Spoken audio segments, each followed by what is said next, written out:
ए भौजी अरे बाल दुर्गा कमेटी पर से चंदा लेवे आइल बानी हो भौजी। अरे यार देखा देखा कुलाने के हुआ केवड़िया खटखटाओ केवड़िया खटखटाओ। ए सुनील बाबा केवड़िया तेरी पीड़दा कैसे चिल्लात हो लोगन हो? अरे पा लगी भौजी का करे आइल बड़ा बोलो। अरे कुछ करे थोड़ी आली हमने। हाँ काहे इतना हल्ला तो कैले बड़ा लोग? कैसन चंदा चंदा लगेले बड़ा लोग लगत बा? अरे हमने जागृति दुर्गा पूजा समिति की तरफ से आली आ कुछ चंदा के रूप में सहयोग आपका हो जात भौजी तो बड़ा अच्छा रहत। हम तो लोग के चिंतो नहीं कोने पंडाल का हुआ तो के चंदा कैसन दे? घर में को पैसा रही तब ना हो जा। अरे हमने के ना चिन्हत तू नहीं हम ना चिन्हत है। कवन सही मांग के 10 ले जा उधर बेच के खा जा कुछ और का। तो भौजी कैसन कैसन बात करत तू? हमने तो के खाए पिए वाला नजर आवत ही का? सुनो सुनावा। रोज रोज मांगो तारा चंदा कवन धंधा कैला हो?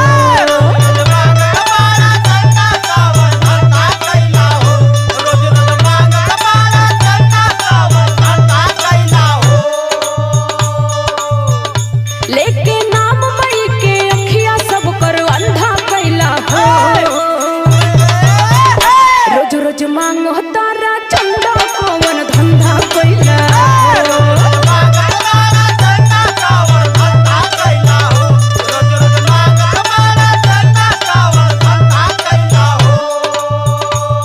अब 10 दिन से चंदा देते दिमाग खराब हो गया। अब एक जनी कल आई ना 500 दे दा 500 दे दा एक और बार दिली गई ना। अरे वो लगा तब पहाड़पुर खुर्द वाले आला ना। अच्छा तू कहाँ का हुआ? अरे हम तो अरे एकदम करीबी में कहीं भाभी। कहाँ? अरे बारियाबाद जन चौराहा पे दुर्गा माई का पंडाल लगाला ना। अच्छा अच्छा वहीं से आली। तू तो इतना छछा गिलू की जैसे लगा तो तुम्हारे घर दुआर लेके जाती हमने। सुना बोला काहे बोला तारू बोलिया तना माहुरे भौजी। घरे में को पैसा हो ना रोज चंदा चंदा।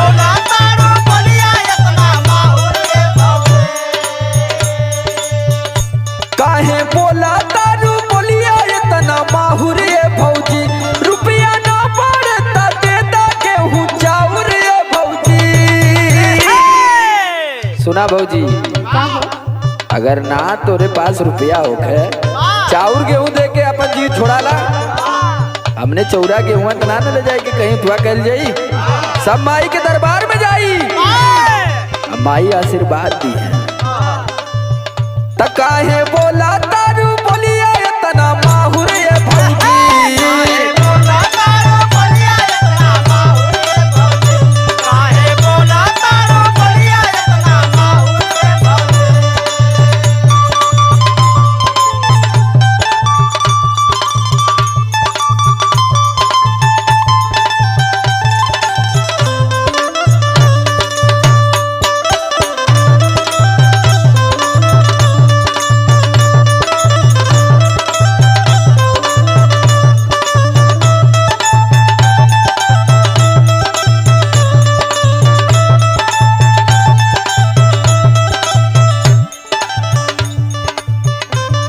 अरे यारी जबले हम यहाँ भाभी से बतियावत थी इनके घरे से चंदा ले थी तबले औरन एक जाने चल जा अमृतलाल यादव भैया से ले ला। बुलबुल यादव भैया के घर वहाँ चल जा। तमाम और गौवा में घूम गला के यही जन खाली सब जाने टिटूरा लाबा। जा जा जा जा। दिन भर में 10 जाने आवता रे हो आवता रे।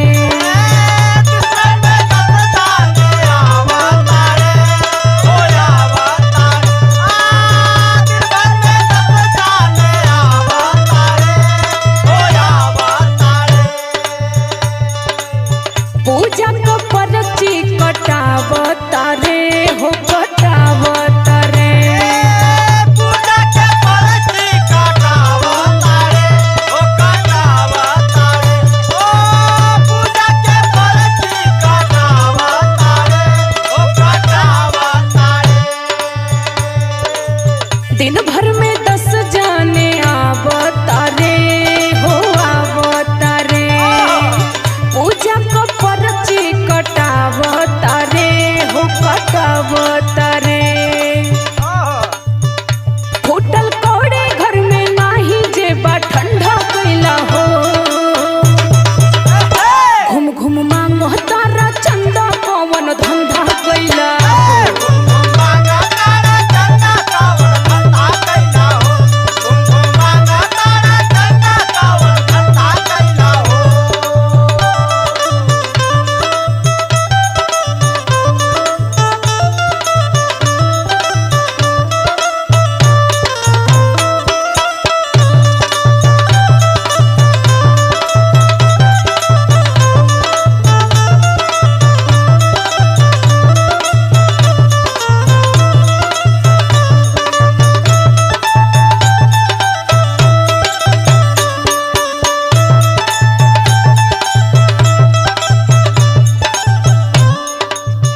और जाना तू भौजी, का हो हमने तरी ज्यादा मेहनत दे बदे करत थी ना। काहे?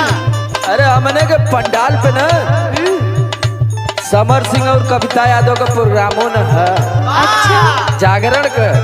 हाँ तो ये बदे थोड़ा मेहनत ज्यादा करे के है। ला सुना, बोला ना इतना तू तावे से हो भौजी तावे से हो। बोला ना इतना तू तावत हो भौजी तावत हो। बोला ना इतना तू तावत हो भौजी तावत हो। हमहू हई यही गावे से हो यही गावे से हो। हम हई यही गावत हो यही गावत हो। हम हई यही गावत हो भौजी गावत हो। चिन्हत ना हो का भौजी? हम देखला ही नहीं तो है। अरे बड़की माई से पूछला कितना बार तमाकू बीड़ी सोडा ओडा कुल लिया के देले। अच्छा बोला ना इतना तू तावे से हो भौजी तावे से हो। हमहू हई यही गावे से हो भौजी गावे से हो। हमके बहरी मत बुझा भौजी, समरिया लोग हमें नाम बुझाना बाउर ये भौजी। रुपया ना बारे तो